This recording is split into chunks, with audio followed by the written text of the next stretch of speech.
The sun was slowly going down behind the tall mountains. The sky was glowing with orange and purple colors. It looked soft and beautiful, but my heart felt heavy. Our car rolled to a stop on the side of Highway 17. I thought maybe something was wrong with the engine. I was wrong. Something was wrong with them, my parents. My little daughter, Amanda, was asleep beside me in the back seat. Her tiny head rested on my leg. She was holding her small pink stuffed bunny. That bunny was the only thing that never hurt her. Kay was 7 years old, small, quiet, and sweet.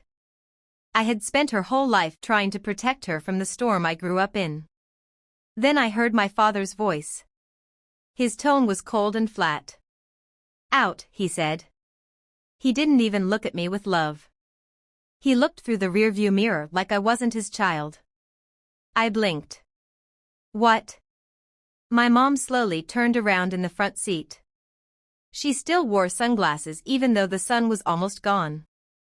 Her voice was sharp. "Out now. We're not carrying your failures anymore. We gave you a ride because we pitied you. That pity ran out miles ago." My body froze. I couldn't believe it. My father opened his door and slammed it shut as he came toward me. His footsteps were loud on the road. "Either you get out," he growled, "or I drag you out. Your choice." I held Amanda closer. "She's asleep," I whispered. "Please don't." He yanked open the door. Cold air rushed in. The silence outside was loud. It screamed even though no one said anything. I looked at my mom. She didn't move. She was filing her nails like this moment didn't even matter. "I don't have money for a cab," I said softly. "Then walk," she snapped. "Walk with traffic. Maybe someone useful will replace you." My dad pulled Amanda out first. She was still half asleep, still holding her bunny tightly like it could protect her. I scrambled out after her. "Wait, Dad, please," I begged. He shoved me hard. My knees hit the ground. Gravel scraped my skin. Amanda whimpered softly. Then I saw my sister, Mia. She moved from the middle row into the seat I'd just been sitting in. She blew a bubble with her gum and smirked at me through the window. "You know," she said with a fake smile, "this car rides better without dead weight." They drove off. No warning. No goodbye. Just red tail lights fading into the night. They threw us away like garbage. Amanda's small voice broke through the silence. "Mommy, are we in trouble?" I wrapped her in my arms. I bit my cheek so I wouldn't cry. "No, baby," I whispered. "We're just between destinations." I couldn't cry. Not yet. I needed to find a way to keep her safe. I tried to wave at passing cars. 1, 2, 4, they all passed us like we were invisible. One driver even sped up like we were dangerous. Amanda started coughing. Her sweater was too thin for the cold.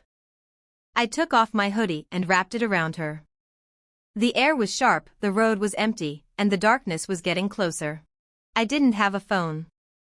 My parents had smashed it weeks earlier when I refused to give them my tax refund. I didn't fight. They had trained me to survive in silence. "Mom," Amanda whispered. "Will Grandma come back?" I shook my head slowly. "No, sweetheart. She thinks we'll figure it out." Her eyes searched my face. "But we don't even know where we are." "I know," I whispered. We started walking. My sandals were falling apart, so I went barefoot. Amanda held her bunny like it could still promise her bedtime stories. I held her hand so tightly I probably left marks. After what felt like forever, an old pickup truck slowed down and stopped beside us. A kind man stepped out. He looked at Amanda first, then at me, then back at her. "You need somewhere safe?" he asked softly. I nodded. He didn't ask anything else. He let us sit in the back of the truck with warm blankets and a thermos of tea.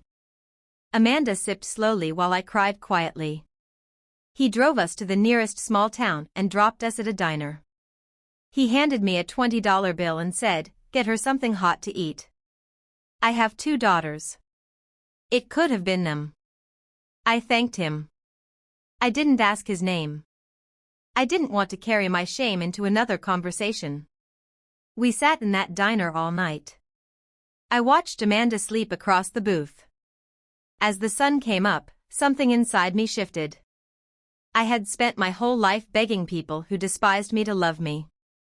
And now they had tried to erase me on a highway, in front of my child. But this story wasn't going to end with me broken. It was going to end with a lesson. And I was going to teach it with silence, strategy, and patience. The next day, the diner owner, a quiet woman named Marlene, noticed us. Amanda was pale from sleeping upright. I was trying to stretch a single muffin into 2 meals. Marlene didn't ask questions. She just sat across from me and said softly, "You're not running. You're recovering. There's a difference." That sentence cracked something inside me. I hadn't heard a kind voice in months. Marlene gave me a small dishwashing job in the kitchen. She told me I could sleep in an empty broom closet upstairs. She even left some second-hand clothes for Amanda without saying a word. It wasn't charity. It was dignity, something my own family never gave me. I worked every hour I could. Amanda started going to a small local school through a woman Marlene knew. She came home smiling. I hadn't seen her smile in months.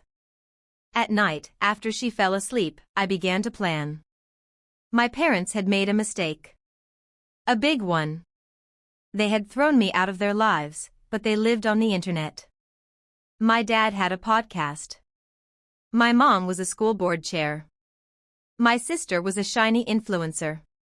Their lives online were fake and perfect. And I had something they didn't know I had. Years ago, I had installed a baby monitor in Amanda's room. It recorded everything, even the hallway. I had years of audio and video. I had recordings of my parents laughing about cutting me off. I had my mom mocking students with disabilities. I had my sister bragging about stealing charity money. All of it was backed up in the cloud. All of it belonged to me now. For a month, I worked 2 jobs. I slept only a few hours each night. I taught myself how to edit audio and video. I created a TikTok and a YouTube channel under a fake name. I didn't show my face. I let their own words expose them. At first, only a few people watched. But then one clip, my sister laughing about buying fake followers, exploded. 1 million views in 2 days. Then was 5. People began connecting the dots. Brands dropped her. Followers turned on her. The perfect image started to crack. My mom's clips spread too. Parents from her district were angry. A petition started. Then a protest. My dad tried to defend himself on his podcast. But someone replaced his opening with a recording of his own cruel words.